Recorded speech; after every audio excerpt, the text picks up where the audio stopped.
கனத்துக்குரிய தேவ பிள்ளைகள் யாவருக்கும் அன்பின் ஆண்டவர் இயேசு கிறிஸ்துவின் நாமத்தினால் வாழ்த்துக்கள். இந்த நாளிலே தினம் ஒரு தூதன் வழியாக உங்களை மீண்டுமாய் சந்திக்கிறேன்.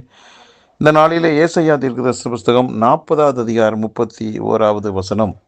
கர்த்தருக்கு காத்திருக்கிறவர்களோ புது பலன் அடைந்து கழுகையைப் போல செட்டைகள் அடித்து எழும்புவார்கள். அவர்கள் ஓடினாலும் இளைப்படையார்கள், நடந்தாலும் சோர்ந்து போகார்கள் என்று ஆண்டவருக்காக காத்திருக்கிற பிள்ளைகளை குறித்து தீர்க்கதரிசி இப்படி சொல்லுகிறார்.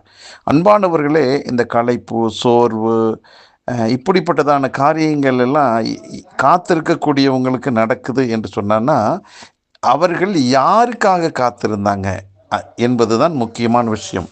யாருக்கு அவர்கள் காத்திருப்பார்கள் அப்படின்னா, மனிதனுக்காக அவங்க காத்திருப்பாங்க.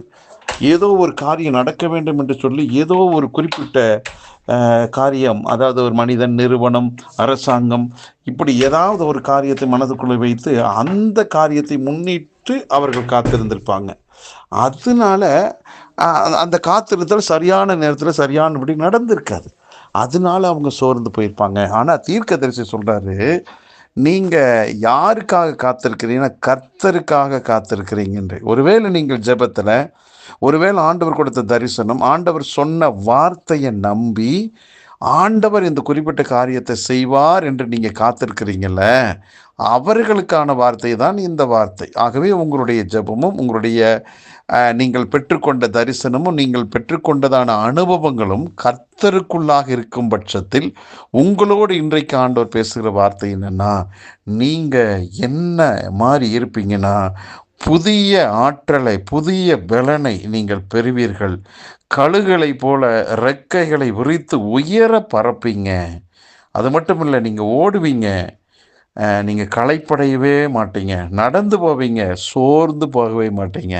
அப்படின்னா ஆண்டவருடைய வார்த்தை, ஆண்டவருடைய பிரசன்னத்தை சுமந்திருக்கிற உங்களுக்கு இந்த காத்திருத்தல் அப்படிங்கிறது எந்த பாதிப்பையுமே உங்களுக்கு உண்டாக்காது. அன்பானவர்களே, திரும்ப திரும்ப சொல்லுகிற ஒரு விஷயம் என்னன்னா, ஆண்டவர் கொடுத்த வாக்கு, ஆண்டவர் கொடுத்த தரிசனம், சத்தம், இதை கேட்டுட்டு இது ஒரு குறிப்பிட்ட நாளில் நடக்கும்னு காத்திருக்கிறீங்கள, ஜெபத்தோடு இருக்கிறீங்கள, துதி ஆராதனை செஞ்சுட்டு காத்திருக்கிறீங்கள, இந்த காத்திருத்தல் உங்களை வெட்கமடைய செய்யாது. நீங்கள் நிச்சயமாக எழும்புவீர்கள். அது எப்படி? கழுக போல உயர உயர உயர நீங்கள் பறப்பீங்க. ஆகவே அப்படிப்பட்ட ஒரு உயர்வு தான் உங்களுக்கு வருமே ஒழிய, நீங்கள் காத்திருக்க பிள்ளைகள் வெட்கப்பட்டு போகவே மாட்டீங்க. தைரியமாக இருங்கள், விசுவாசத்தோடு இருங்கள்.